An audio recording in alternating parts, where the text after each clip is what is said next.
guys, What a welcome back to the Guessing from the Stands podcast. I am Mo. I am here with the illustrious co-founder, host, sneaker phenomenon, coach phenomenon, music phenomenon, Earl Got Soul, aka 2000 Derek Jeter, yes. aka aka whatever. Probably gonna get What's a up, lot of Earl? flack for this. I'm not gonna lie. I'm good, man. I'm good. How are you? How's your week? It's going good. I mean, not much. I just had a couple of interviews, and I got to go to the DMV tomorrow for a graduation. So I'll be down there from Thursday, and I come back Saturday evening. It's Memorial It's fire. Weekend. It's not strange that it's the chilly Memorial Week.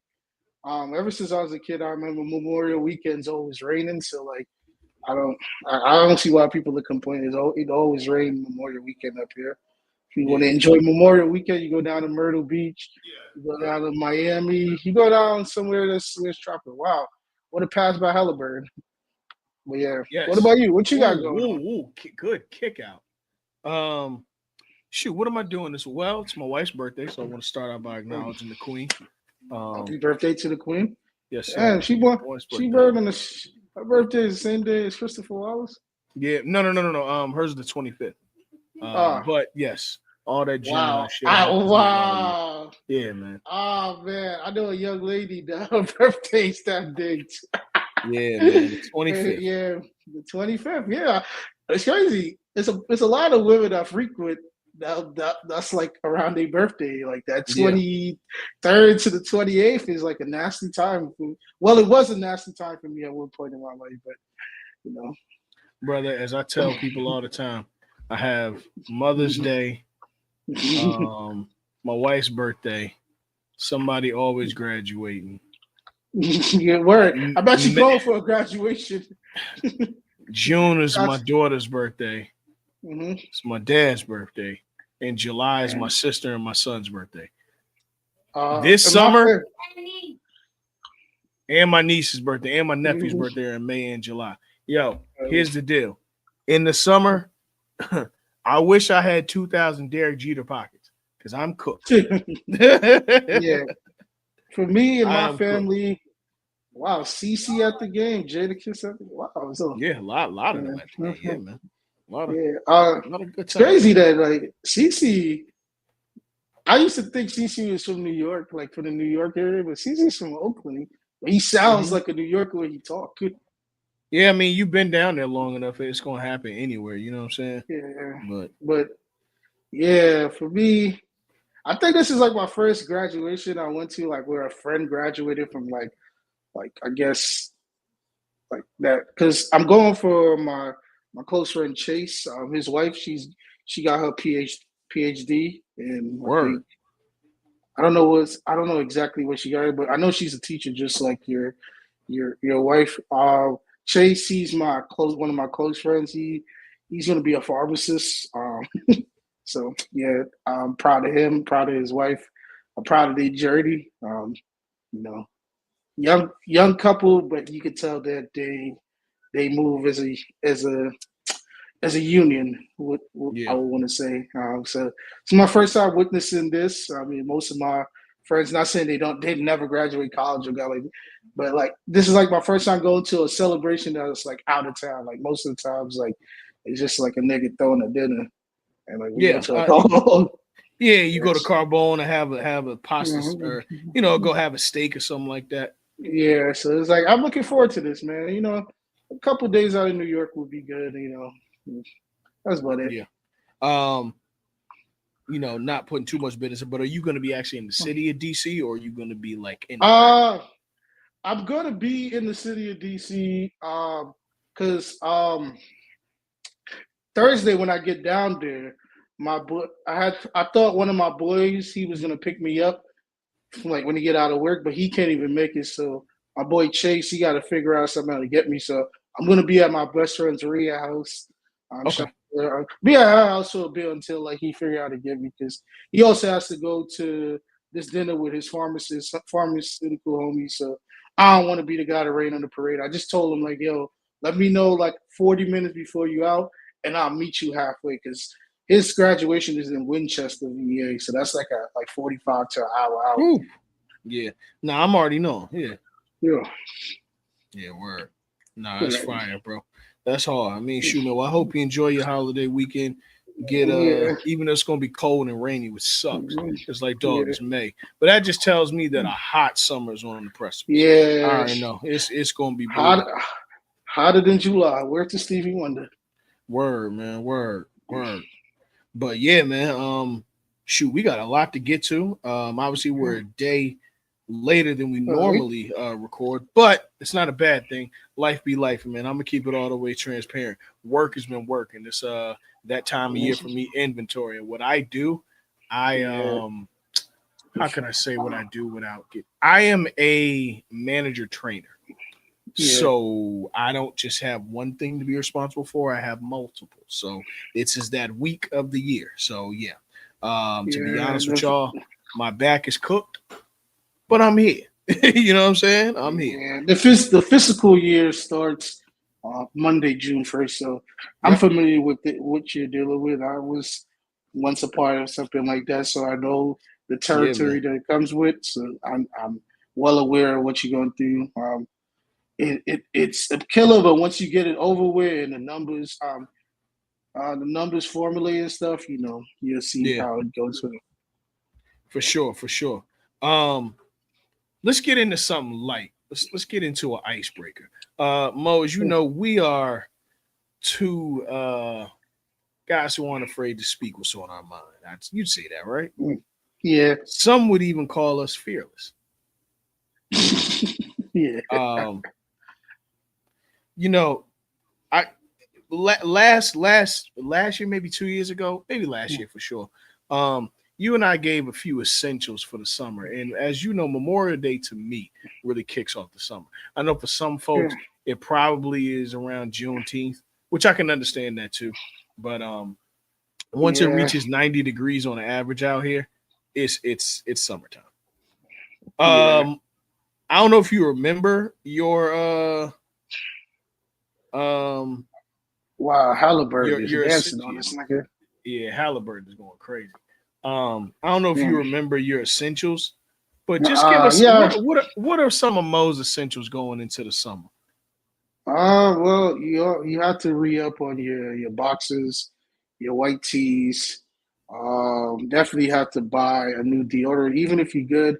You should good to just get some like as I get older, like you gotta like tailor what your fragrance to the season. So obviously you tailor your fragrance to since we're going into the summer. You try to get a little bit more vibrant flavor because you don't want to smell like lavender in the summertime. That's not a good scent to have. Like smelling like lavender or Nah, nah, like or even like smoke wood or whatnot. You don't want to smell like that in the summer. So I would say go for more of a vibrant fragrance. I mean, I'm not saying go get something overly fruity, but like you could go to Louis. I mean, if you want to spend a solid amount of money, and if you want to spend like how you smell, I would subscribe you to go to Louis Vuitton. They have some great summer fragrance. I know a lot of people like to go for the imagination because of like it's like one of the few fragrance that like it's best of both worlds. You can smell it's like a winter and summer fragrance, but it's more leaning to like the fall and winter. When that's obviously I would say get that. I'll re up on your body wash. Definitely get a body wash that caters to the summer too. Like mm-hmm. so like it's just small things like just get things that cater to the season you're in. Obviously, if you are someone that's like that freak with the gym a lot, still maintain going to the gym, maintain exercising. Pick up a hobby in the summer. If you never rode a bike, you could try that. Um, yeah, just stay hydrated. Like I mean, it's not. It's summer shouldn't be the summer should be all about having fun and taking care of yourself too. So Yeah, obviously, and this applies to everyone. Don't be afraid. Just carry a big boy towel with you. Don't feel bad about it. It is it's more handy than you really think it is. Because if you're gonna be out all these hours of the day, you do need a little rag to like wipe the perspiration off your face. Yep. Like, yeah, and obviously also re-up, get an exfoliator pad. So in the summer, all that dirt on your face. I know this is a sports friendly show, but you can't be a woman face with dirty. You can't be in a woman face and your face look like bricks. You gotta you gotta have like an exfoliated pad like in the crib. Yeah. I mean it's not nothing new. It's like I feel like at after 25, you should know how to take care of yourself for the summer. But for those that don't, obviously you could get a nice little tote bag, or you could get one of those utility bags or utility vests. How you want to do? I think the utility I think the utility vest would be perfect. Raekwon made the head towel cool. I don't know this gentleman that well, but shout out to him. He definitely made a cool point. Yeah, I feel like towels is like it's not even like a body type thing. Like skinny people have towels in the summer, bro. If you outside, but it is a quintessential big guy thing. Like, because you gotta understand, man. Like when you a big guy, everybody looks to joke on everything. Yeah. But like, yo, like the like the great Dr. I ain't gonna say the great, but like the infamous Dr. Umar said, I could lose the pounds. You could never be sexy. You know what I'm saying? Like, no, bro. You just can't. I get it. The big guy towel. Raekwon made it like, because you gotta think though, you gotta carry that. Everybody had a towel back in the day, man. If you go look at the Izzo video, like, yeah, Jay-Z got a towel. I definitely swear that it's just like I feel like big guys get it. Jay-Z was sweating the hell out of that number 2 on the guard. Actually, no, that's when he was rocking the 1 on the guard. Yeah, that was the low boy. Yeah, but Hov was rocking the low, but that's because Hov couldn't get waves. But I feel like I love my goat, but he couldn't get waves. I feel like with the towel thing is just funny because like everybody uses the towel. It's just big guys. Majority of the big guys are clumsy with the towel. Yes, I agree with this. I agree. Do this again. 12 times over. 12 times over. Yeah, I agree with that. Rob the telly for the listen. Hilton, Hampton, Doubletree. I appreciate them towels. I can't lie. When I went to Art Basel, my boy, he was staying like at one of those fancy Marriotts, like in Wynwood. And I remember I pulled up there and they re-up on the towels, the new fucking robes and shit. And I'm looking at him and he's like, yo, I'm about to go out for a bit. You can crash here until your flight. And I was like, you sure? And he was like, yeah. I was like, all right, bro. So I told him straight up, once he walked out the door, I said, I'm leaving with this robe. I don't know about you. I'm leaving this shit. Because I already had like a North Face hiking bag that could carry my shit. And all I had in that hiking bag was my dirty clothes. So like I just took the robe. But I had my dirty clothes in like a little Ziploc laundry bag that I found off of Amazon. So I'll send it to you like if you need it. So I just put the robe in that. That shit was so comfortable. I brought it back to New York. I remember I had a guest at my house, and now the guest took the robe, and now I don't have that robe from that Marriott in Florida. But I know next time I go to Art Basel, I'm definitely gonna stay in that part of Wynwood. That Marriott was ill. It looked good, and I see why people like to shoot them videos and stuff on the balconies. Yep. But yeah, I wish you could experience summertime in Miami, man. It's magical. It's magical. Yeah, I feel like it's magical. I'm not. It's crazy. My birthday is like 2 days after summer start. I'm not the biggest summer guy. Not saying I don't. I'm not either. Summer. I'm a fall guy. I'm a fall guy. Not saying that I don't like the summer. I love what the summer does. The summer Mm-hmm. brings out more people that you want to be around. Like, people that all right, the best way I can say, someone that can't really hang that much year round, they overcompensate themselves in the summer. So it's like they're willing to party and do all these excursions all summer long. So it's like the more the merrier. So I would say that's one thing Right. I would give people about people that love summer. Not saying I don't like summer. I just feel like being outside in the peak of the sun or being anywhere in the peak of the sun is like a no for me. But Yep. hey, man, Yep. summertime. I mean, we are now the next generation of leading the summer. What I mean by that is that we are now the people that make the phone call like, hey, I just bought 8 pounds of ribs. You bring some Sprite. Your boy brings some bread. Your other boy brings some ground protein. And we gonna eat. And Yeah, somehow the sides are gonna get there. I don't know how, but somehow yeah. the sides are gonna get there. So yeah, like I remember 2022, and shout out to like he's like one of my dear friends. Shout out to my boy Phil. I remember we was just talking like on Xbox, and he was like, "Yo, I'm about to throw a cookout because he lives in a very nice building and like the aesthetics is cool. Like I would tell you where he lived when we get off here because it's a pretty interesting place. But the aesthetic of the place is so beautiful that like it makes sense to throw a little cookout get together there. So like he's like, yo, I got like $300, but I don't feel like spending that $300 on people. People could come and bring with it. So like he made calls to a couple people. He made like calls to like 8 people, and then he told me he was like, yo,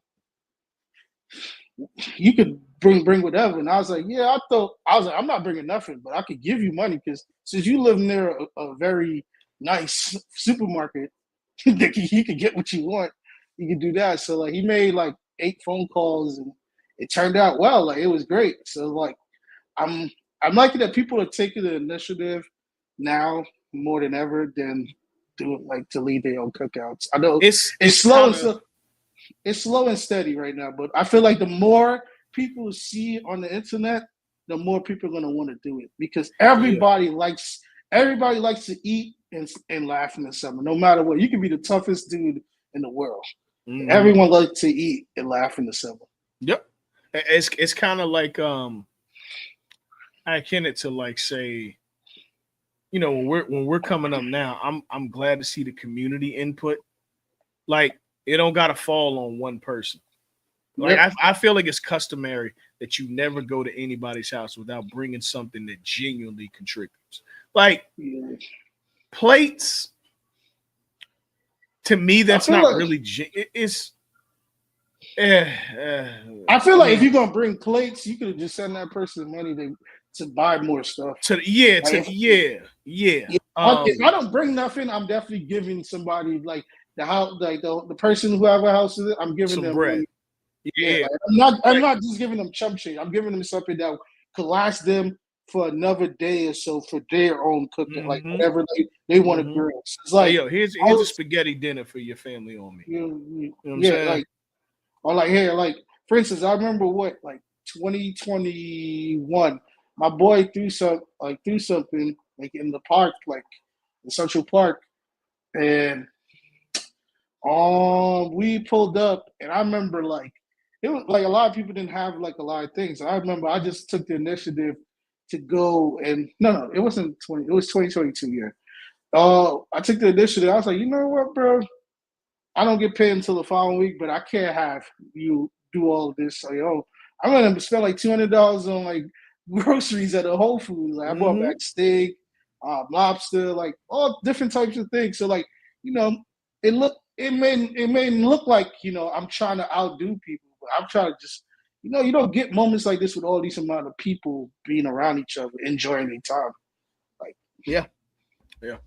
Um, yeah, bro. So that just kind of was what I was wondering about the yeah. summer essentials. Like what you got. I think one thing I'm always say, man, hand sanitizers, being Oh moisturized. yeah, Um, that comes with a given. yeah, Like but I feel like also that should kind of be thing. Like you should Yeah. have that. Yeah. Oh, also, Let me think. I would say this. Personal Another, wipes. Personal wipes. I think you should keep on you.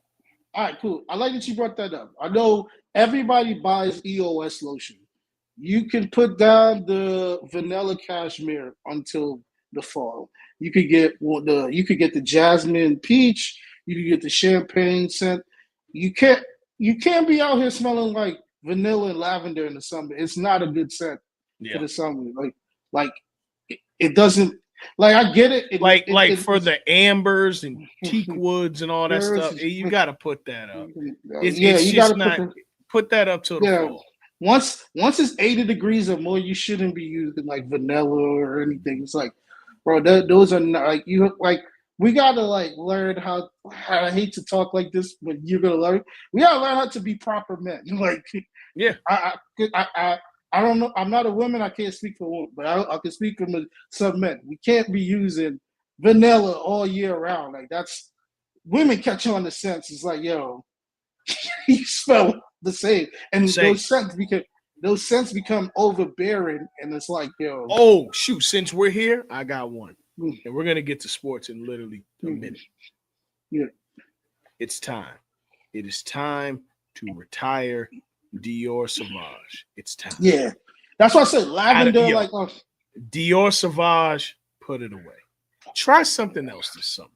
Like I have a gang full of fragrances in my room. Yeah, I have a great amount of fragrance. Just great amount. And I always say the lighter. Range. Definitely, it is eau de parfum season. The difference between eau de parfum and toilettes. Look, toilette is cool for when it's cold outside. I'm really a parfum all year, but when it's hot, that motherfucker gotta last. Yep.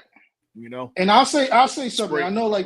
I know people make fun of this guy because like he but if you want like something at a reasonable price, you could try for like the summer. Tyler the Creator has this fragrance for his sub brand called Golf Lafleur. It's called French Waltz. I was supposed to try that. Yeah, like French Waltz is amazing. It's one of the two fragrances I use for the summer. Like, yeah, I'm gonna check it out because I was supposed to go. I might go tomorrow and check it out. Yeah, like it's a great fragrance in summer. One spray could last you all day. Like, word. You could do 2 on the wrist, around your neck, and you're good for the and hit the back of them legs.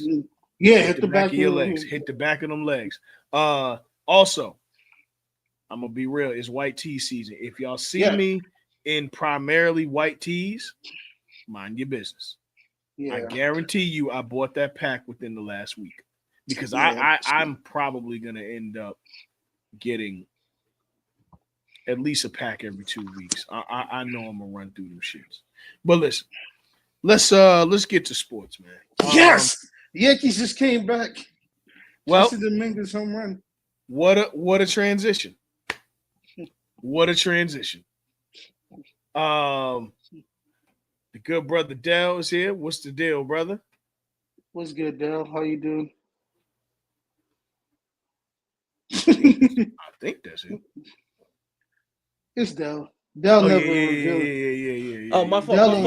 I'm about to say, he incognito. Yeah, my fault. I forgot to unmute my mic. I apologize. Yeah.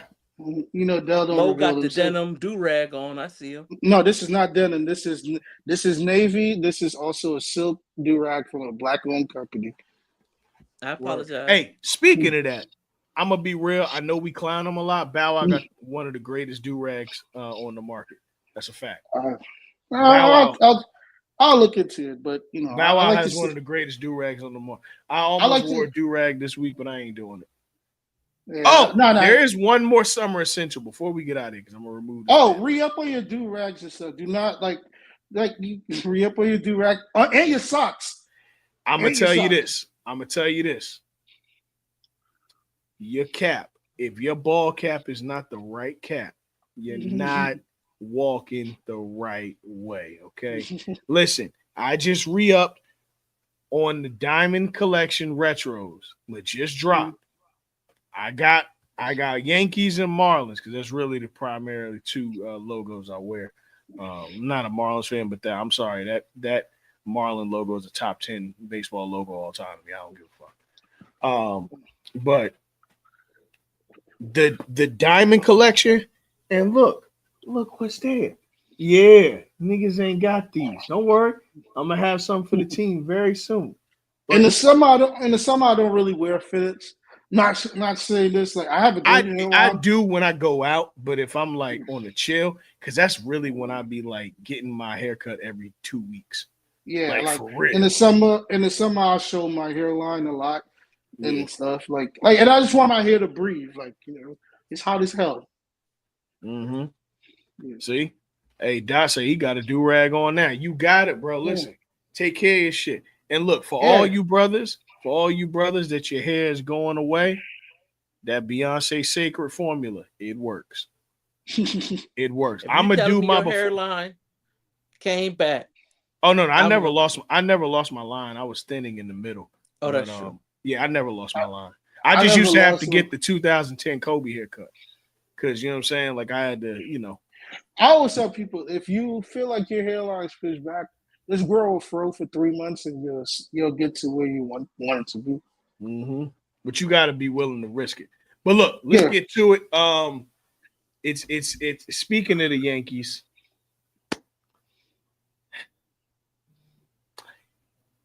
Yeah, man. Do I want to be petty? Or do I want to be a nigga Petty named Murphy. Freddie? Do I want to be petty or a nigga named Freddie? Be Petty Murphy. In the words of Derek Jeter, they're just the Mets, man. They're just the Mets. I mean, listen, Nick. It's just the Mets. Been in the championship closer than they have? No, we went to the World Series last year. Oh yeah, my bad. What happened in that World Series? We lost to the Dodgers. We lost to the Dodgers. Yeah, I don't. So, anyways, ain't your team displaced in Sacramento right now? Some shit. Displaced in Sacramento. You not an athletics fan? I thought you was an athletics fan. No, hell no. That was my father. God rest his soul. Oh, R.P. Pops. R.P. to Pops. But yeah, being an athletics fan is one of the things that killed him. All right, Dell. I didn't need you to show your family secrets like that.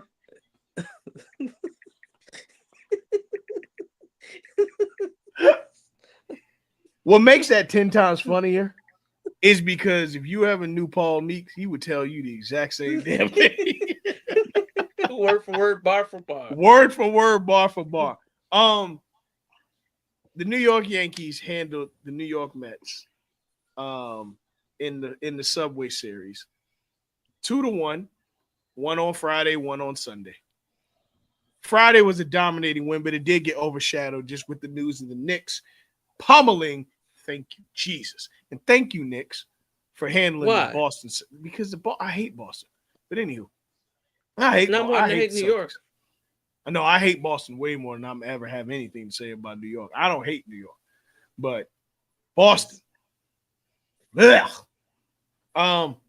But yeah. You are a Dallas/Lakers fan, so Dallas. Excuse me. A friend I grew up with was a Dallas fan. Coming up, you look like him, but I legit thought you were talking about the Cowboys. But anywho, yeah, man. So the Yankees handled, and I mean handled, the Mets on Friday. The Mets got a decent win on Saturday. I'll give them their credit, but Sunday, they're just the Mets, man. They're just the Mets. I mean, I don't want to sound like I'm shitting on the Mets because I do. Because here's the deal. Their fans had all that tears and jeers when they got Juan Soto in the offseason. So the first Subway Series back to win the Subway Series, I do. And I'm petty. No, I get that. No. This welcome me. The reason why, I don't want to make this series about Juan Soto because, Juan Soto is Juan Soto. So I really don't care that he's not on the team anymore. My thing with this series is that, you can't call people broke and call people a failing team. And then when you lose to the failing team in a fashion that you're supposed to be the competitive team because you quote unquote have the better player on your team. I don't like that rhetoric that a lot of Mets fans were using this weekend that just passed. Like I had a couple of friends that was telling me like, "Hey, this is your World Series. Chill out, little bro." And I was like, I went to the 1999, 2000, and 2009 World Series parade. I don't think any Mets fan that I know ever experienced that in their lifetime. So, My God Almighty. so when they say like calling the Yankees like little bro, like I get it. You spend 800 on one man. That's a big boy move. My issue with the Yankees throughout the last 8 years was never about getting one man to carry us over the hump. My issue was we need sustainable pitching and sustainable guys that can field. And I feel like as much as we shit on, I shit on Hal, and I would still shit on Hal until we win. I felt like he's moving in a better direction than Steve Cohen and those guys. And for what I seen this weekend, I see a lot of holes in the Yankees, and not in the Yankees, in the Mets, um,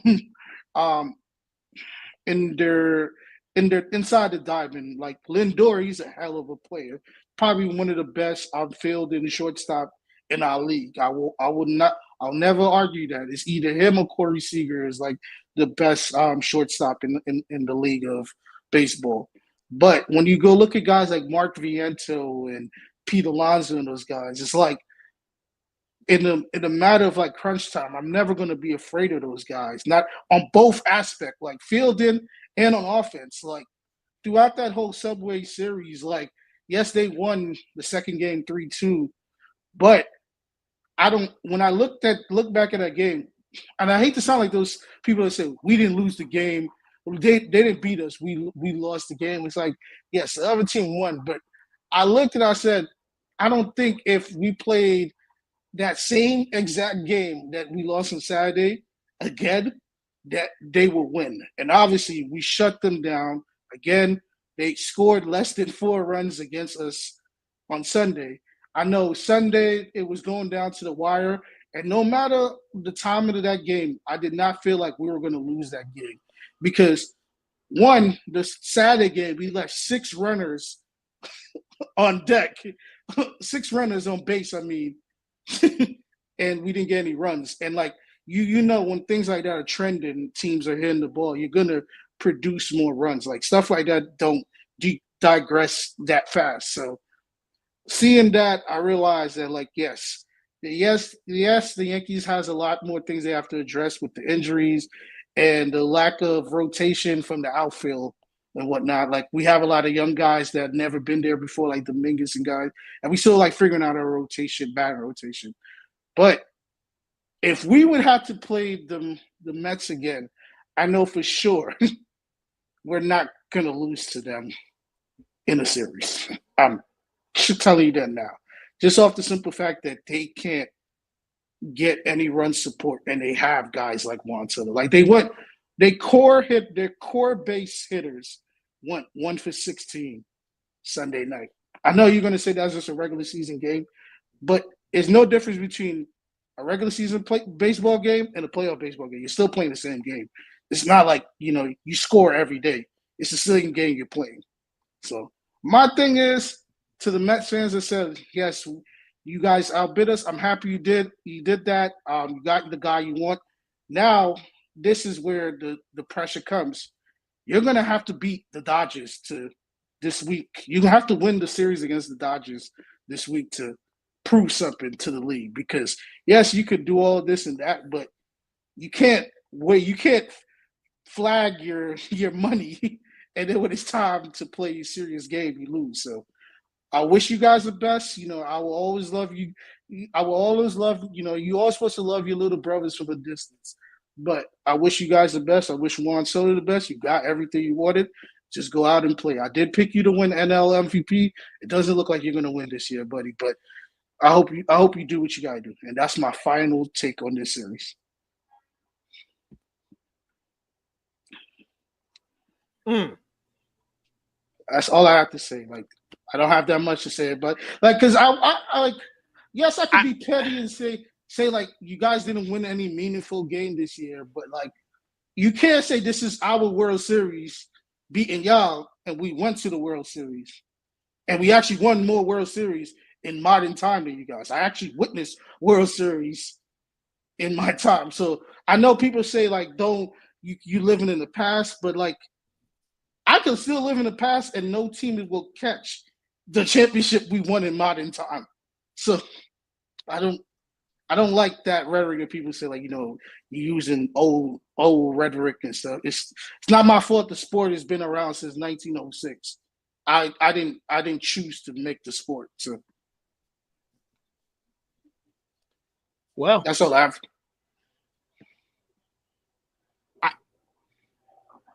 It's not even worth the analysis.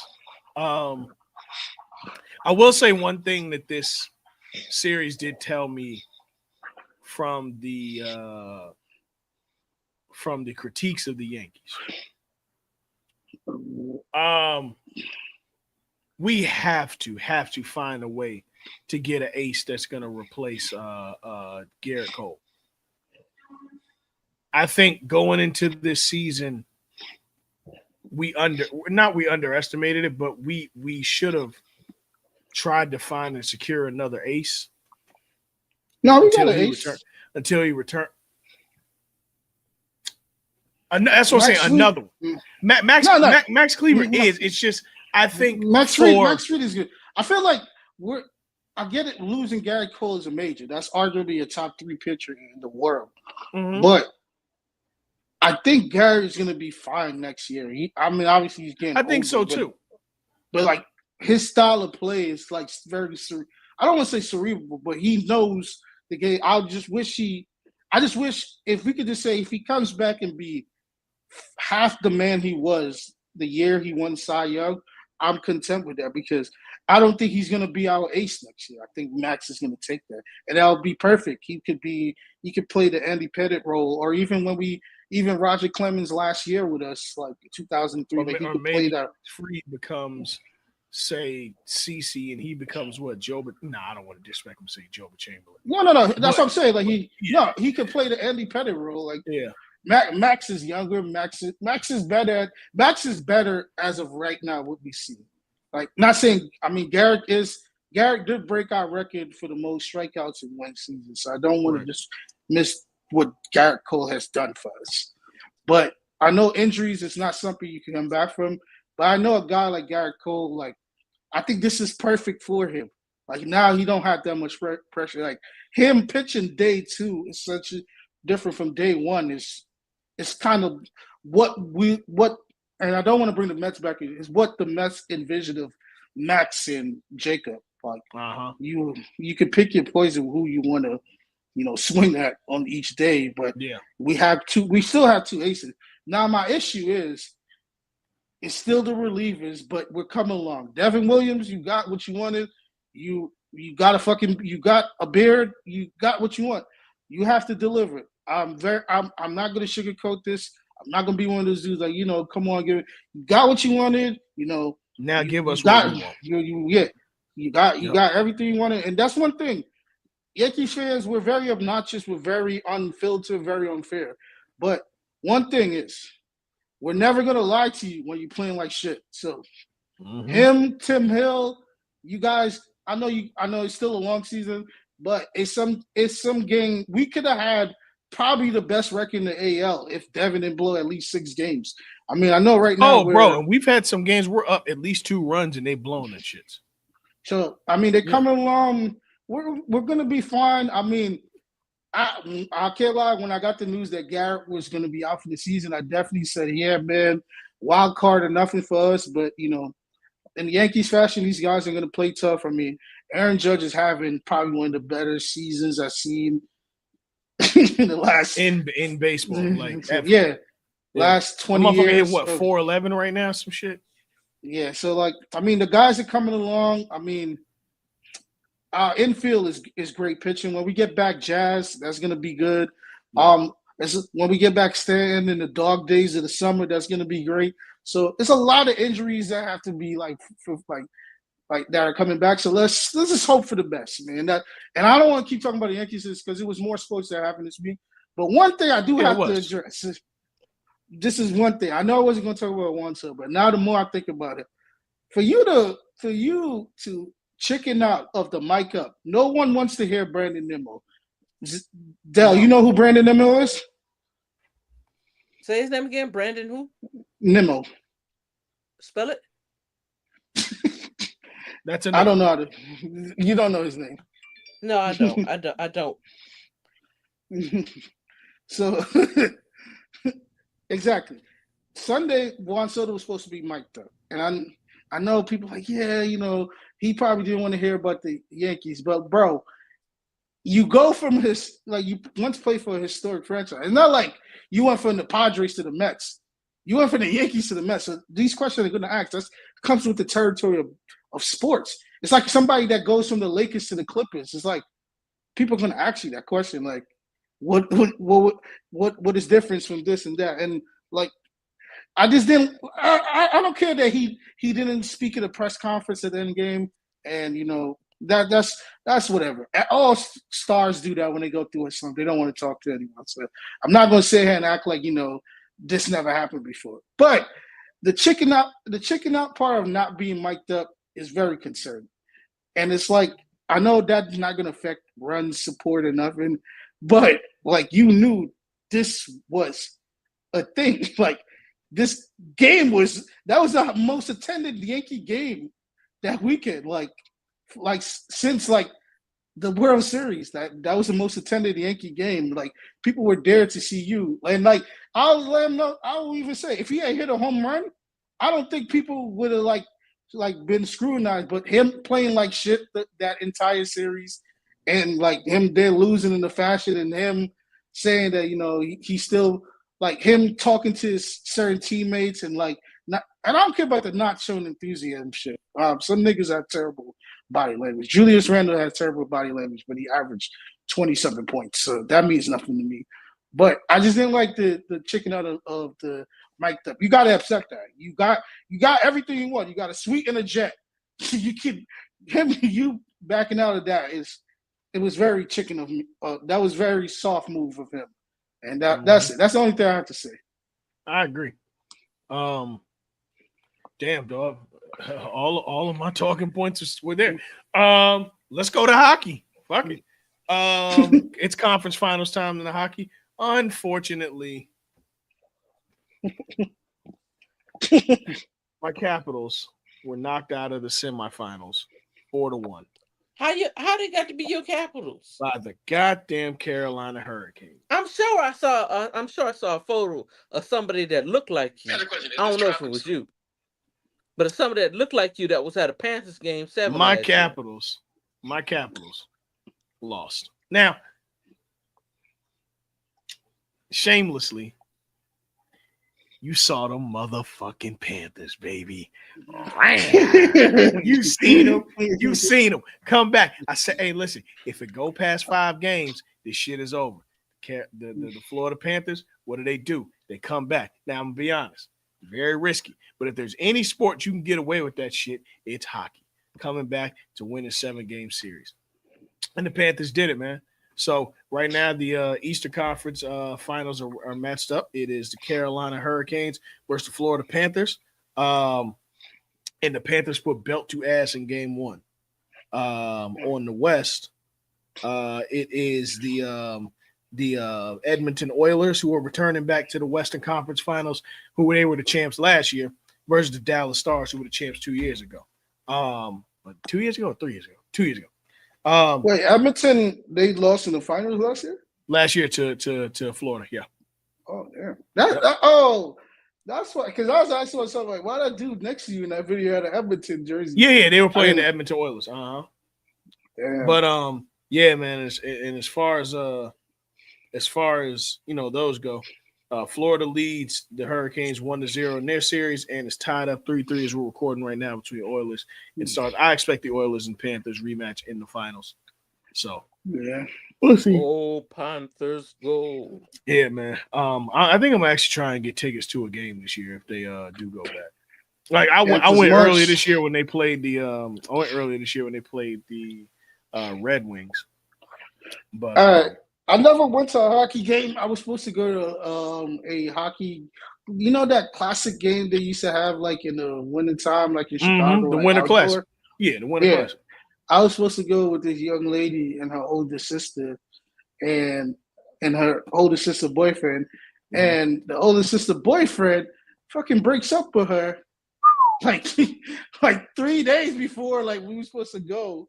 And Damn. I was like, yo, I was so excited because I'm like, yo, bro, like I get to see Patrick Kane and all that, like, and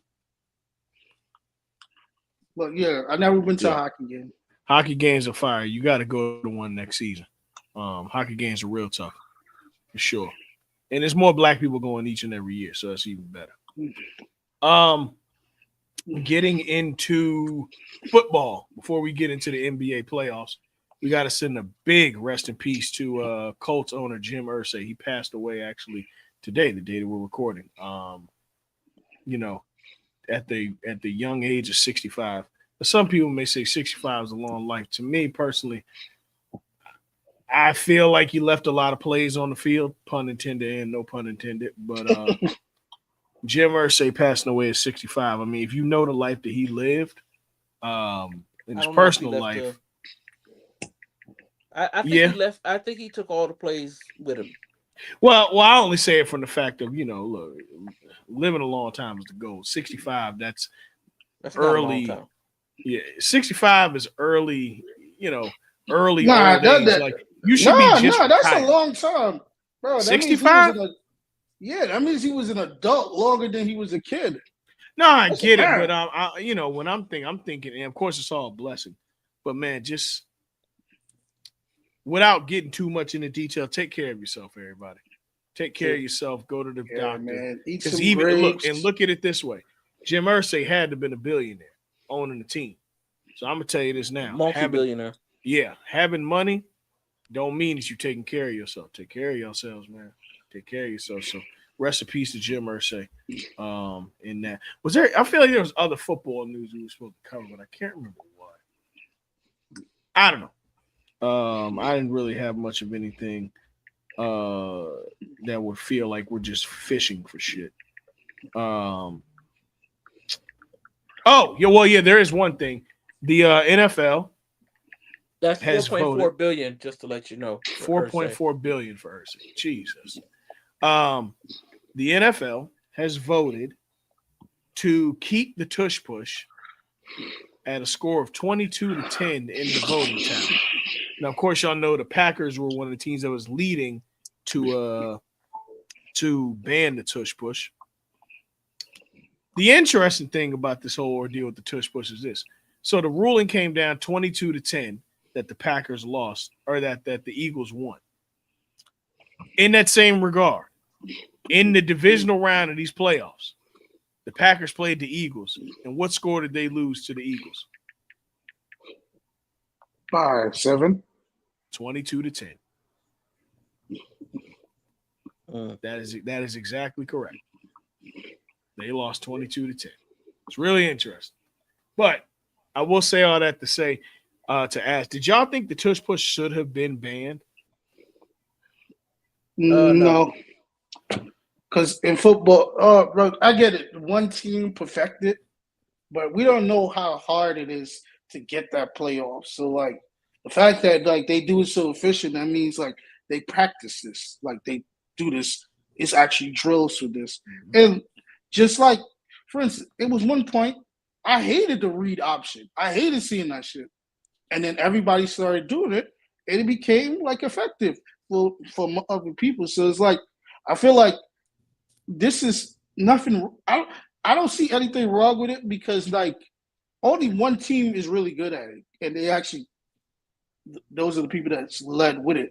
I seen other people try. Like, we seen Tom Brady when he used to get to the 1 yard line, dive in. Like we see that. He was the man at QB sneaking. Yeah,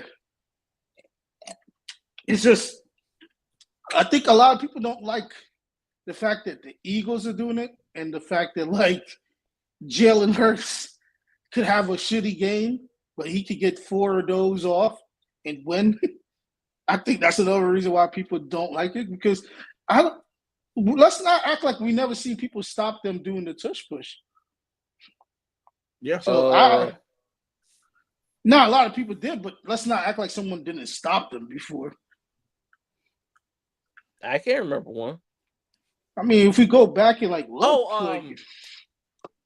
they I forget who I knew that this was last year, not this year that just passed, but last year somebody stopped them on the tush push, and they end up winning the game, right? Yeah, they stopped them twice, didn't they? In that same yeah, draw. like, and also like just invest in your O line, like just invest in your O line, people. Like you have to have a good O line to do that. Yeah, like come on, like I get it. Like it is annoying. It's annoying from a fantasy football perspective because it's like I could have. All right, hold on. I want to show y'all something.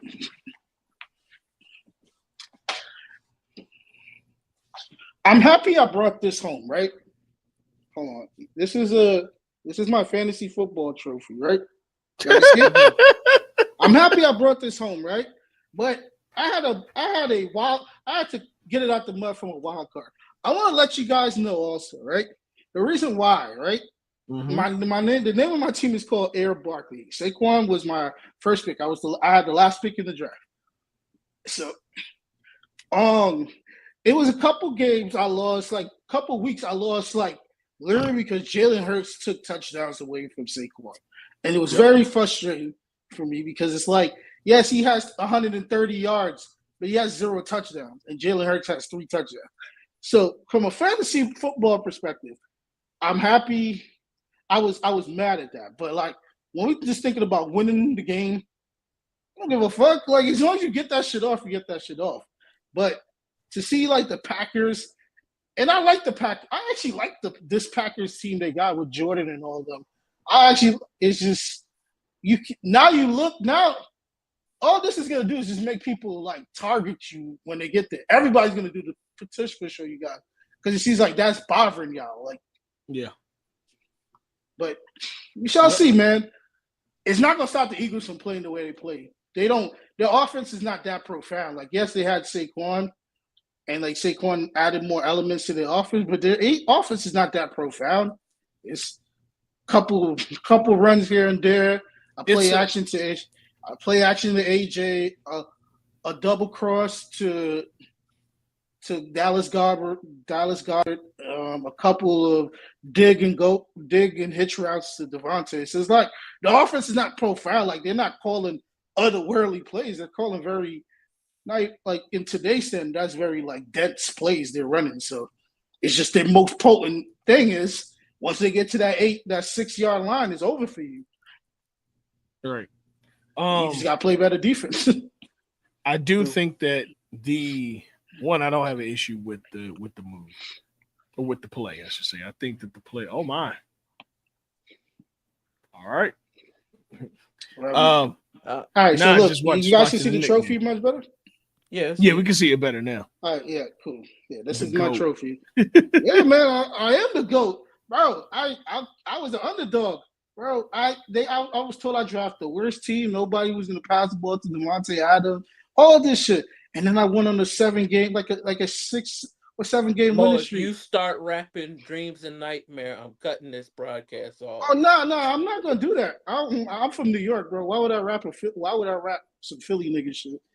But yeah, dirty. It's just but this is my trophy. I might get another one next year, but Yeah. I have no problem with the move. I'm not a loser who be like, oh man, they have an advantage. Shut your loser ass up. Oh man, please quit crying. Oh yeah, the Knicks, it's over. It's done. Yeah, good game, 1 win for the Knicks. Shit. We'll be breaking this game down soon. Hold on now, Earl. I gotta learn to shut the fuck up. Hold on now. But this team came back from 20 before. Let's not act like these niggas are some Joe Blow motherfuckers. Yeah. What I'll say is I'm not mad at it. I think that if you look at it for real, it's it's the tush push is. Have y'all ever heard that they always say that football is the greatest test of a man's will? Yep. In a lot of ways, it is the literal physical definition of the definition of football. That tush push is literally will versus will. And I don't got no problem with it, bro. Keep it in. They don't bother me. But I do like what you said about the Eagles. I think they are a lot more simplistic team than a lot of people have been given credit for. Sirianni, I want to be very careful how I say this. I think Sean McVay is leaps and bounds the most abstract mind in scoring in football. I think that you Definitely. could probably say, or offensive football, I should say. Then you probably would say Kyle Shanahan too. It used to be Cal. I just think Kyle, I think they were hurt, but I can't take away from what Kyle's done since he's had the helm. And even if I look at what he did in Washington as the OC with RG3 and Kirk Cousins, this, that, and the third, I can't take it away from him.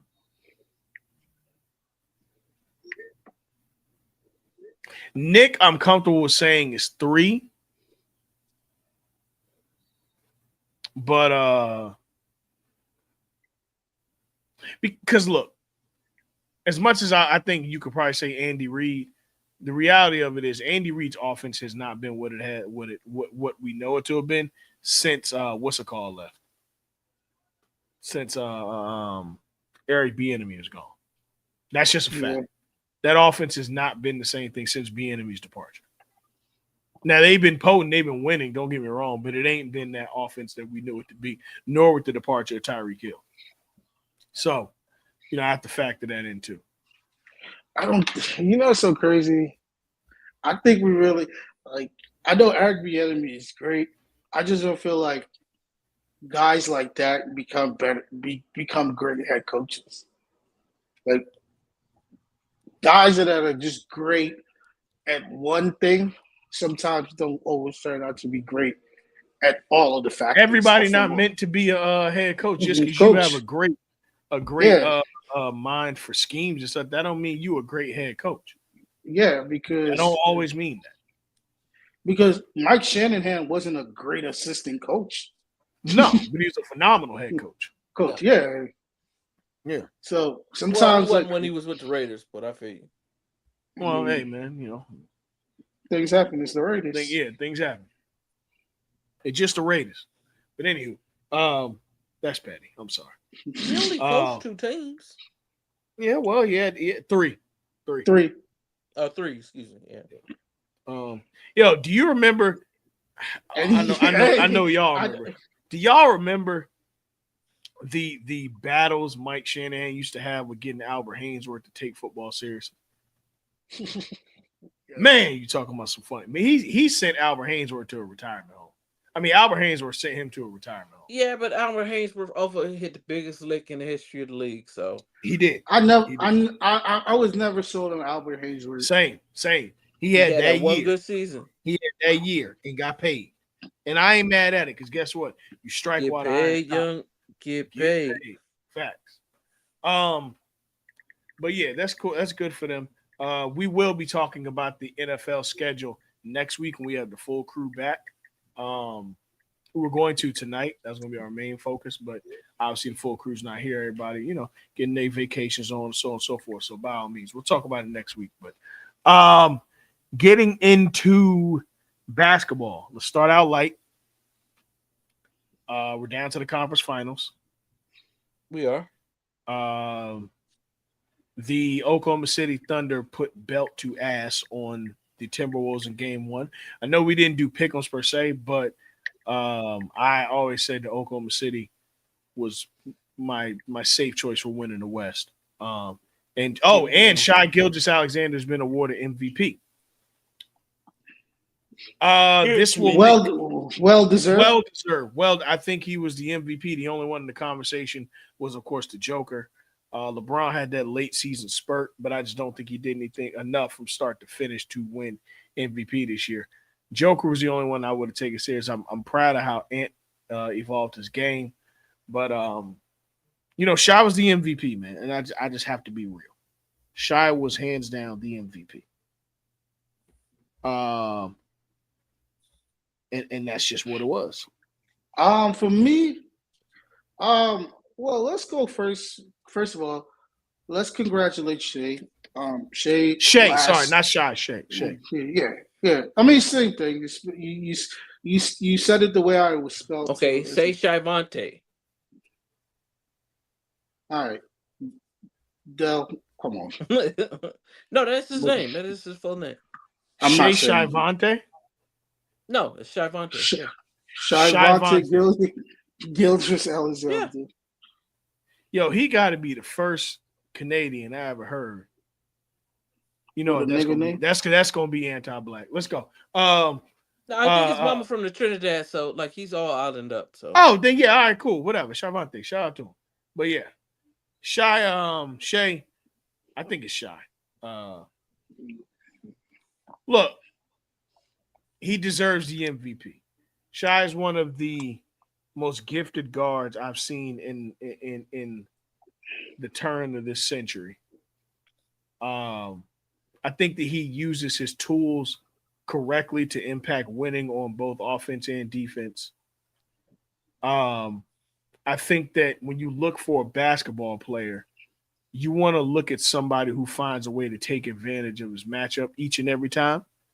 And between his footwork, his ability to shoot the basketball, his ability to drive to the cup, his ability to score really at all three levels, his ability to manipulate the game offensively between, and I know people using the free throw merchant. I don't like that because I've always been on the stand. Y'all know me. Baiting fouls to score the basketball is a skill. I don't give a fuck how you look at it. It's a skill. It's a skill that's taught at the highest level of basketball. It's a skill that's taught Holy at shit. the lowest level. Holy my shit. Oh holy shit. Is the game over with or not? No. This is the Indiana Pacers that are playing, bro. No lead is safe, bro. Exactly. Oh my. Bro, you have what series are we talking about? We're talking about OKC versus. We're gonna talk about the Knicks game when it's over, but we're talking about OKC versus. I'm literally having this conversation so we can get to the next game as it happens. Okay. Nah, he hit Josh Hart or some shit.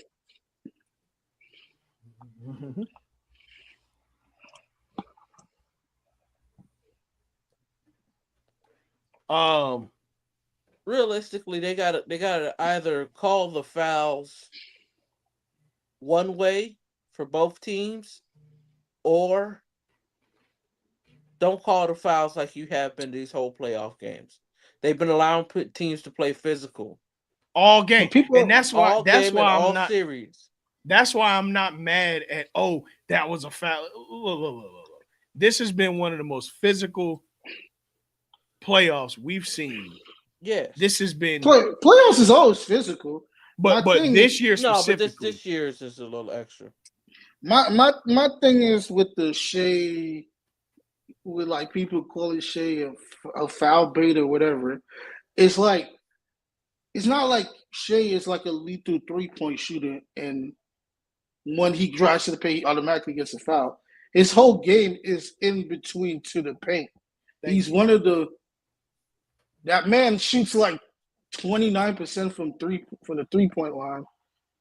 So it's not like he's like a phenomenon 3-point shooter. Like he shoots in the regular season, I think he shoots like 52% from mid range. In the playoffs, he shoots 48. Obviously, the game becomes a little more physical. People scheme much better, but 52 to 48 is not that. It's not a huge jump. No, it's nothing I'm sneezing at. No. It's 4%. And 10% we can talk. Yeah, he still gets to the he still gets to the paint how he did in regular season, and I felt like we're acting like he's not getting fouled. Like, so my knock to that Who? is like we're acting Shy. like Shea is not, like we're acting like he's not getting fouled. He isn't. He's manipulating the refs, which I hate to see. I don't like Nah, that take. I I can't don't say like that. that. You I'm can't. not Okay, mad. look. You I'm can't. not mad you said that, but we can't sit here and say he's manipulated when we're clearly seeing people whack him, and they're getting two whacks in until he's getting to the paint. By the time he gets to the cup, then you have to call a foul. Now, You're what I fouling. will. Oh, go ahead. I'm sorry. No, I'm saying you're fouling me as I'm going towards the paint. As I go up for my shot, now it's really a foul because they let Right. you get your hits in before I even get to the paint. Right. So, and what I will say about Shea is, if you look at the way that he earns his free throws, he does it when you're going for the swipe on the steal or to block the shot, and he leans into it. I got no problem with that, especially if you're not fully happy with the look you're getting at that point. It's not it. You know, when I would say he's a free throw merchant, is if he were purposely going into contact for the sake of just doing it. But I think that he's manipulating. First of all,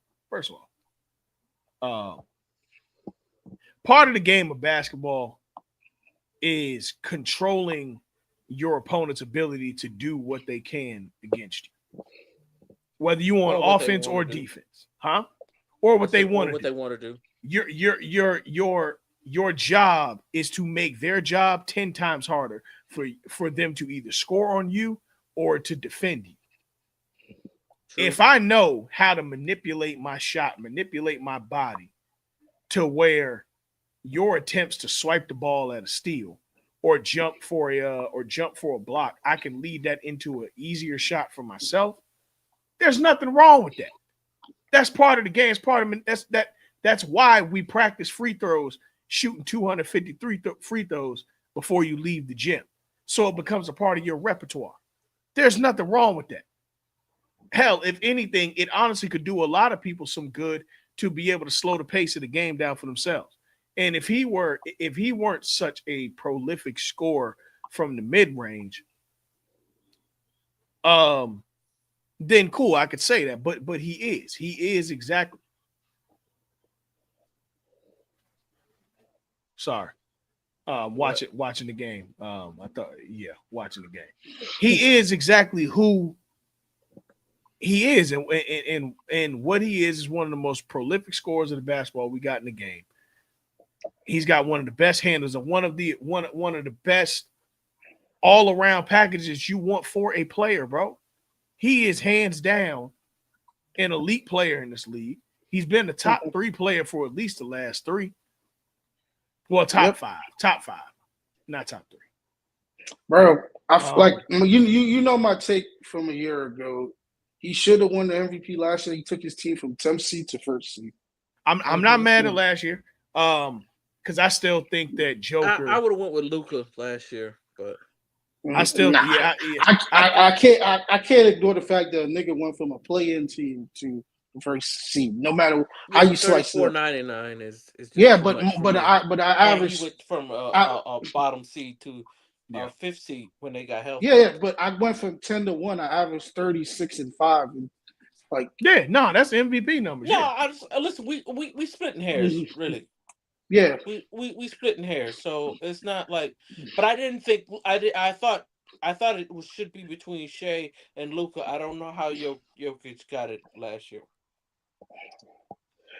Yeah, but whatever. Let's celebrate. Let's celebrate. Yeah, but he is the MVP. Man. He has one of the best skill sets in the league, and his skill set took him. He also has a good step back, a good dribble pull up. That's what I'm saying. Bro, come on, let's talk about it. His abilities. What makes him an elite player? He controls the tempo. And he's an underrated playmaker that people don't like to give. Absolutely. Now, when you say playmaker, you're talking about the traditional aspect today of scoring and assisting, not just assisting. Yeah, he 100%. knows when to make the right pass. 100%. He's a very efficient player. He knows how to get to you. And another thing I like to highlight, he's not the best defender in the world, but he plays defense. Yes. Oh True. God, OG Ananobi just missed a free throw. Oh my God. Oh my God.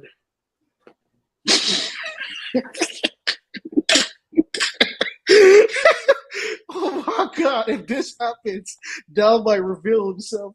Oh my God. Oh my God. Jeez. Oh, he made the second one. Oh my God. Oh, 7 seconds. Hallie I'm McKelvey. just a nobody. Looking for somebody.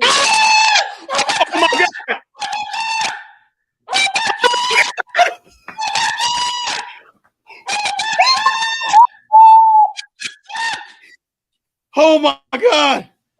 Oh my God. Oh my God. What the fuck? Oh my God. See, this is why I don't like watching the game during the pod. Oh, no. I love this. Oh my God. Oh my God, bro. Whoa. Is it toe on the line? Hold on, hold on, Yeah, hold so on. it's always on the line. They go to OT. They go to OT. Oh my God. That boy is something else. That light-skinned brother is something else. Big Oh Reese the my Snowman. God, bruh. You get it? Get it? Hallie the Snowman. Hallie the Oh my Snowman. no, man. Oh my God. A buck and a quarter up, y'all.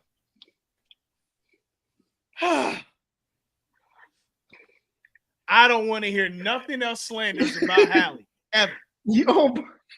Yo, I can't wait for y'all to If it upload it. ain't snowing, I ain't going. Big Hallie the Snowman. I want to see my reaction when you upload this. Yo, oh my God. Oh my Good God, God. bro. I know Nelson somewhere sick right now. I don't know what Nelson did. I don't know what. Shout out to our brother Nelson, man. Shout out to Nelson.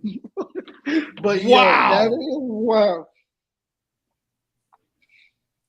I told you that's why I got the Pacers in 6. But hold on, we ain't make the predictions on the West Coast series, right? Who do y'all have? OKC in 6. I have OKC in 6. I But I got have. but Mini in I 6. Mini in 6. Mm-hmm. I'm gonna tell you this now. Besides the 40-point game Anthony Edwards had on the Lakers, he has been playing very subpar throughout the rest of the playoffs. The Mm. Warriors series, he did not play good. He's He had a very few good games against the Lakers. yeah. The 40-point game is the last good game he had. Besides Okay. that, the game 5 he didn't make a 3-pointer or You took. Oh anything. yeah. Like I love Anthony Edwards. Earl knows I champion Anthony Edwards, but he's not having great of a playoffs the way how we're expecting him to. He's taking a lot of ill-advised shots. I would say that, and there's also Minnesota offense is also very Three one heavy. or two. Yeah, Very. it's like It's very 3 heavy. and Yeah. and leading into last night, right? People brought up that Shea shot 14 free throws. I'm all for, I get he shot 14 free throws, and I can legitimately say like 9 of those were actually fouled, and obviously the other ones, that's where you can want to like argue like, yo, is this a true foul? But Minnesota took 51 3-pointers. We just got on the Celtics case of shooting 43s and not going to the cup. So I'm not going to call no foul for you when you shot 83 shots and 51 of those 83 shots were 3-pointers. You're not going to do that. And their offense is definitely handoff 3-pointers. It's like I don't want to quote Kobe, but their offense is the definition of accident basketball. Like their Julius was the only bright spot of their offense yesterday. And I know everyone is going to say like, yo, like Ant is going to step it up, but it's like the thing with the Thunder could match them in areas where Minnesota still has to address. They have a lot of holes in certain aspects of their team, not even like their offense, their team. Like Rudy Gobert, we can't keep piling on to him. But it's moments where like Jaden McDaniels looks phenomenal two-way player, and then it's moments where it's like very dull. they have to address that point guard issue because Mike Conley is not gonna do anything this series. It's gonna feel like that series with Phoenix versus Denver when they took Chris Paul out the game, where it felt like he wasn't a factor. Yep. And that's what OKC is doing because when OKC put in their bench, they have a bunch of guys that could do things that guys like Conley can't do anymore, like keep the pace up. You have to play Dillingham. I don't care how. Yeah, because I think their oldest guys, what, like rotational Caruso, guy, is Caruso at what, 29? Yeah, Some I shit think like it's that? Caruso. I might be wrong. I never looked into the And when I say guy, I mean like their main core. I think Caruso's their old. Yeah, Caruso might be the oldest, and he's probably the guy with the most playoff experience out of all of them. But yeah, oh my god, bro, I can't stop thinking about that shot, bro. Yeah, that's the same shot he hit against yes, the Bucks. Yeah.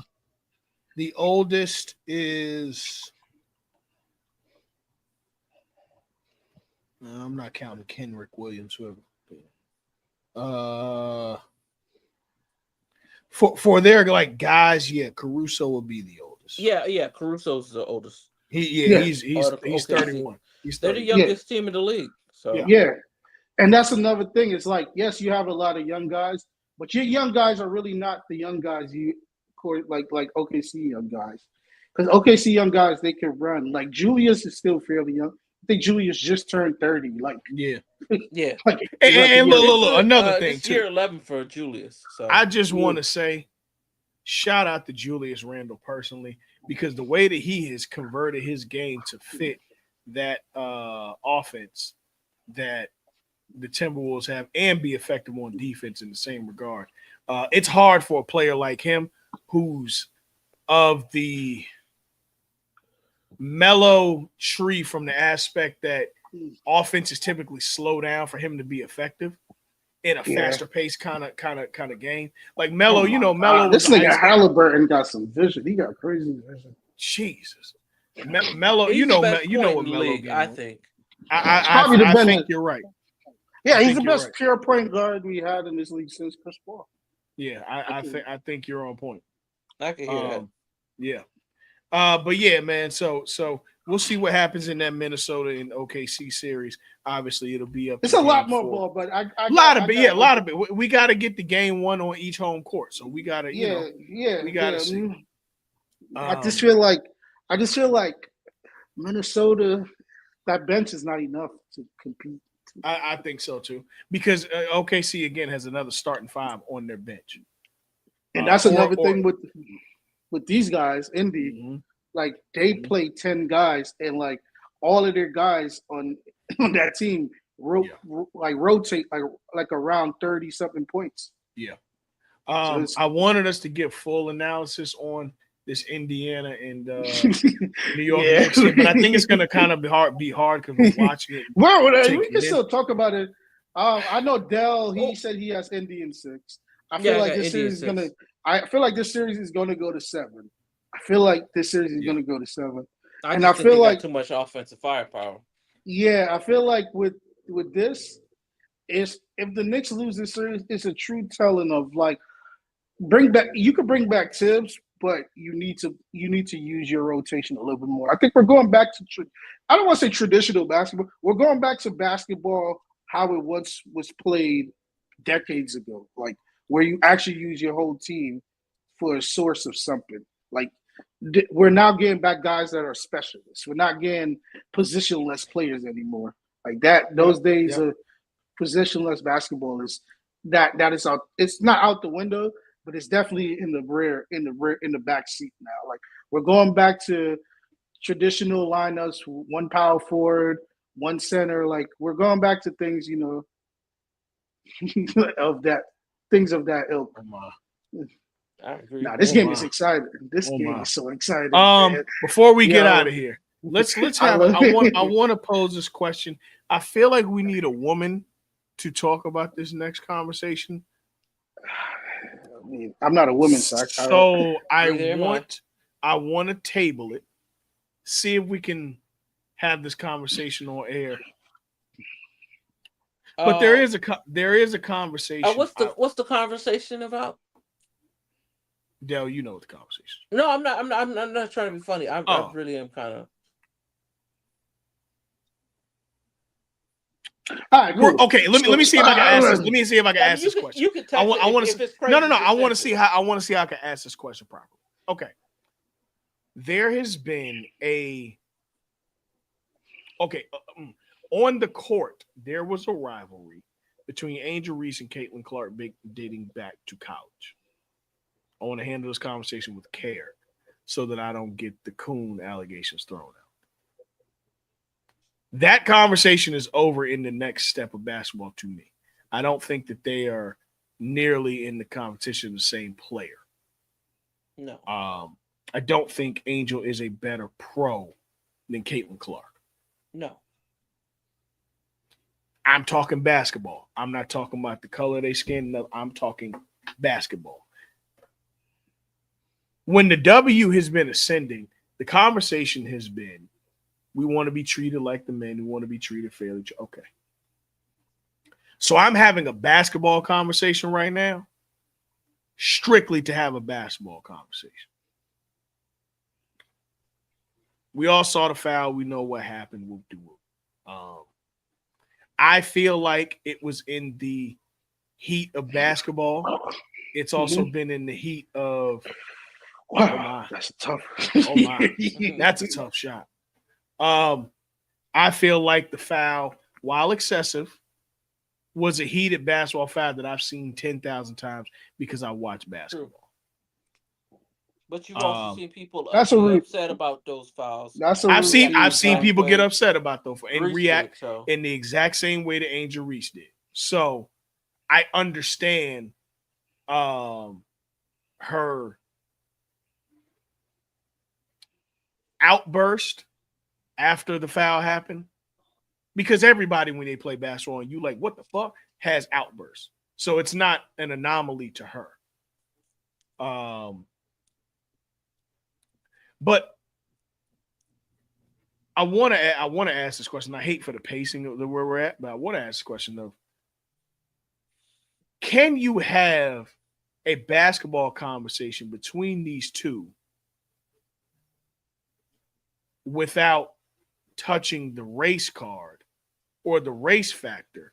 And can we truly talk about basketball between them? Or is it going to be a null and void point? Because at some point, race is going to rear its head in basketball conversations. Like when I critique Angel Reese, anybody that's ever known me, I critique Angel Reese the same way that I critique many of NBA players. And it's about players. Huh? I said and WNBA. And players. WNBA. It is about basketball. I don't give a fuck about Angel. Oh my gosh. I don't give a fuck about Angel Reese's personal life. That's her personal life. Unless I'm at the point where I see your personal life is appearing to have priority to your basketball life, then I got a problem. I have always said that Angel Reese is a hell of a rebounder. I've always said she's a hell of a defender.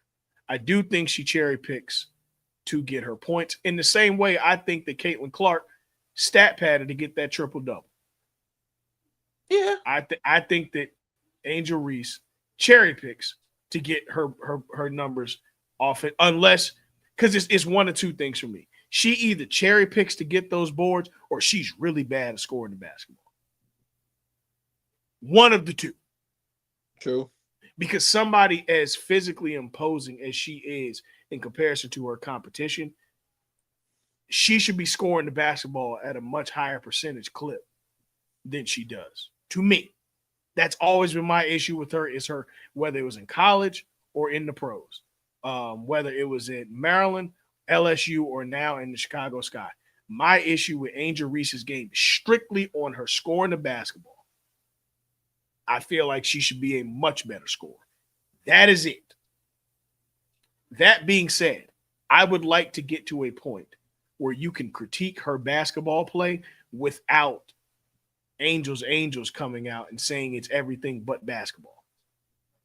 I would like for Caitlin Clark to succeed on the basketball court and play.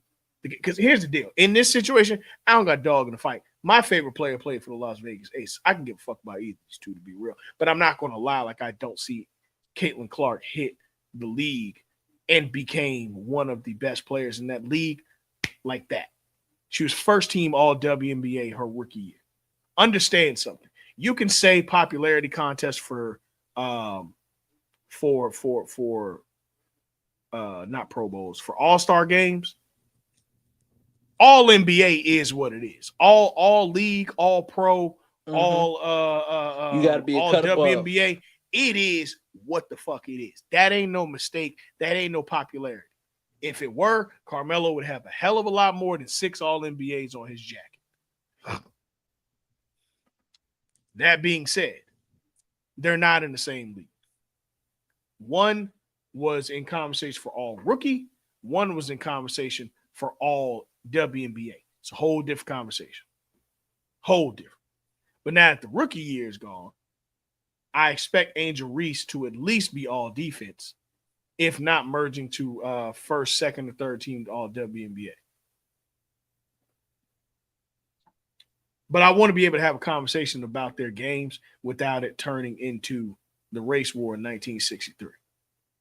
Because I do think that people who support Caitlin Clark and people who have been fans of Caitlin Clark have used Caitlin Clark as a sheath to perpetuate racism, sexism, and every other ism possible towards Angel Reese, and that's not fair, nor is it right.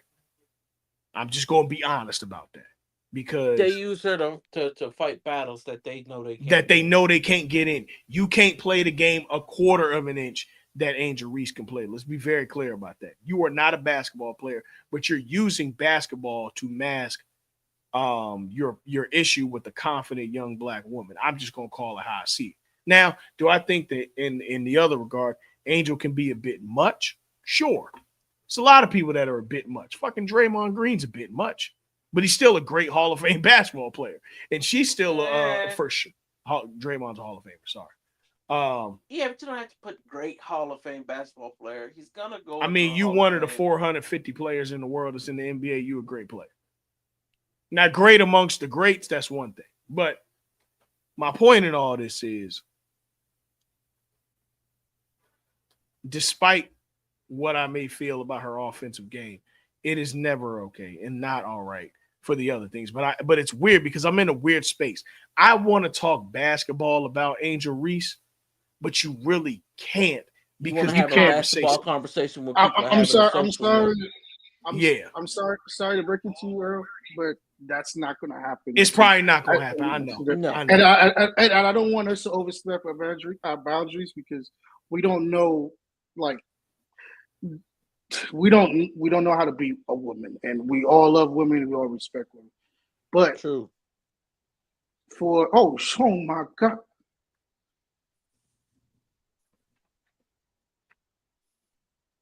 Oh my! Talk about get back. Ooh wee. Ooh wee. Ooh wee. That is slam dunk contest winning Obi Toppin. And he did a dunk contest dunk in the game. Former New York Knicks and Tom Thibodeau hater Obi Toppin. You want to know something though? This is just as an aside. This really is not pertaining to anything. Every time I see Luka Garza on the sidelines, I wonder how ass he is to never get in. Like, this is a 2-time college player of the year. And he can't get no burn? I mean, you got first ballot Hall of Famer that it takes up most of the center minutes. Yeah, that's true. I mean, that's very true. You got a good 6 minute a year. Yeah, he's not gonna get that. Now, if Nas wasn't on that team, I think he would get some minutes. But you got a 6 minute a year. You got a first ballot Hall of Famer as your center. So, I mean, I get it. I don't want to act like I don't, but but it's sometimes I just look at him and I wonder. No, I do that same thing. Like, is he trash? Because like I saw him play I mean, yesterday in that he garbage could clean it. time. He could clean us up. Yeah. But yeah, man, that Brunson thing or that situation is very ugly because what was what should have been a conversation about a hard foul in basketball just turned to ugly shit. And you can talk about the Ryan Clark and RG3 situation and just Oh man, don't nobody care. wowie. All right. Bong bong bong bong. This is Guessing from the Stands. Yep. I'm here. I'm here with Big Dell, 2000 Derek Jeter, fresh off the arbitration. Um, we cover all angles of sports today. I know people. I have a hot take to say. I know we always say football is the alpha sport. I really starting to It think. is. I really don't know if it is anymore, man. I feel like NBA Well, playoffs is more. watch when fall get here. I'm gonna be real, Dale. I'm gonna be real. We say this, and then every year we don't watch football until week 6. Who don't? Shit. Who don't? I'm gonna tell you again, like I tell you about sneakers. You can't speak for the vast majority. Everybody I You know watch football in September. yeah, you Hell, watch people college watching in football. August. Yeah, see, just again, you niggas are speaking from an expert lens. I appreciate that. Yes, I hate when y'all niggas do this shit. When you're talking about entertainment, right? Are you talking about the general masses? Don't watch yes, football week. Okay. Yes. Statistically, it's shown after Okay. week 6, football is more engaging than it is. Okay. So, like, just like how I say NBA playoffs shows who is the alpha. Because look, in the midst of us watching this game, we have lost our train of thought 7 times off of just basketball. Mm-hmm. I'm not saying this wouldn't happen to us at football because I can't say that because we don't record on a football day. So I can't attest to that. I can't say it would be the same way. I never recorded with you guys on a football day. But we recorded many days of basketball play and we stopped our train of thought like, wow, look at that fucking play. So I'm not saying football isn't, but we really have to think about it. I think basketball is creeping back up as the sport that people love to watch. Huh? That had to have been wrong. They said that was Indy's first win in a conference finals since 2014 or 2004. They went 7 probably games. Probably game 1. Mate, bro. Yeah, probably like wait, they went 7 games with the Heat. With the Heat. And yeah, it's probably that game was 2014, 1. Right? Yeah, it's probably game 13 1. and 14. No, that was the 13. They played them back to back.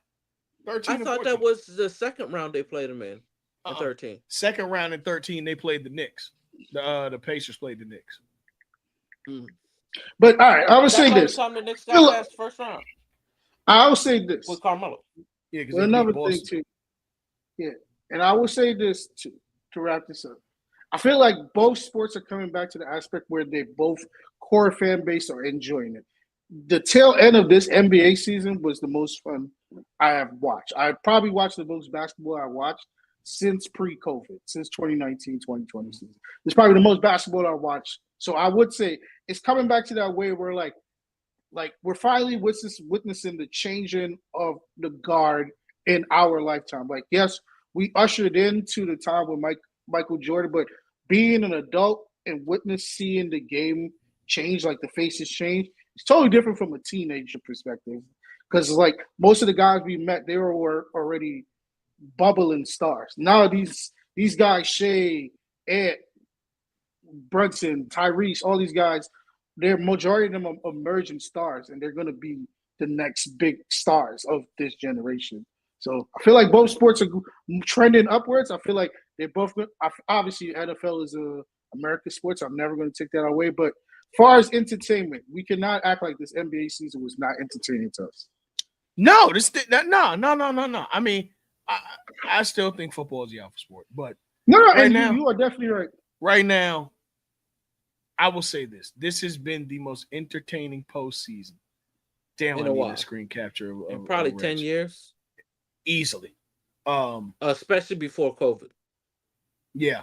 or since COVID. Yeah, actually, no. I'm gonna take this has been the most entertaining postseason 2019. Because when I think of that postseason in general for the 2019 playoffs with Kawhi and them. Kawhi and them, yeah, that postseason was really good. Yeah.